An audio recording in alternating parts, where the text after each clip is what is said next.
Isang magandang gabi po sa inyong lahat.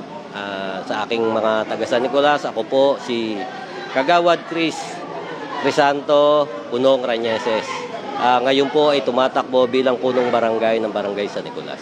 Kamusta naman po ang naging COC filing? Medyo maulan lang po, pero sa loob naman po okay naman siya. Sir, bigyan niyo lang po kami ng inyong background, no? Bago po niyo pasukin ang itong larangan ng politika. Sino po si Crisanto Rañeses? Ako po, si Crisanto Rañeses po ay graduate sa PUP po ng business, Bachelor in Business Administration, major in marketing. Nagtrabaho po, nagkaroon ng maliit na negosyo. Hanggang sa ngayon po, ay meron pa rin po ako ng maliit na negosyo. Bali, incumbent po ako, nakagawad ngayon sa Barangay San Nicolas. So kahit po sa independent na status na, bakit niyo po naisipan o gustong tumakbo bilang kapitan? May napansin lang po tayo ng kulang sa pamamaraan. Alam naman po natin na ang pagbabago ay trending po yan. Like po yung dati, wala naman po tayong ganito.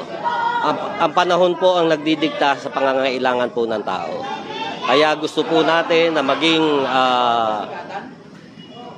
madetalye kung ano talaga, halongkatin ang ugat ng problema ng tao para maibigay po ang kanilang mga pangangailangan.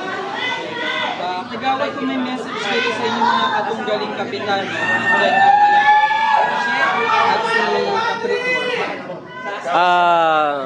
Ang mensahe ko lang po sa aking mga kaisa, kasi isa lang naman po ang aming mithiin, ang maglingkod.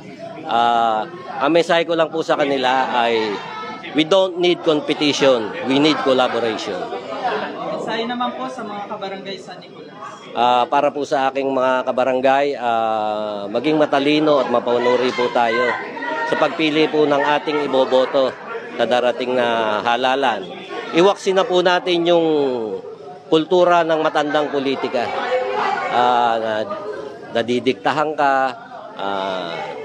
na hihimuking ka para sa konting halaga na yun lang ay panandalian lamang.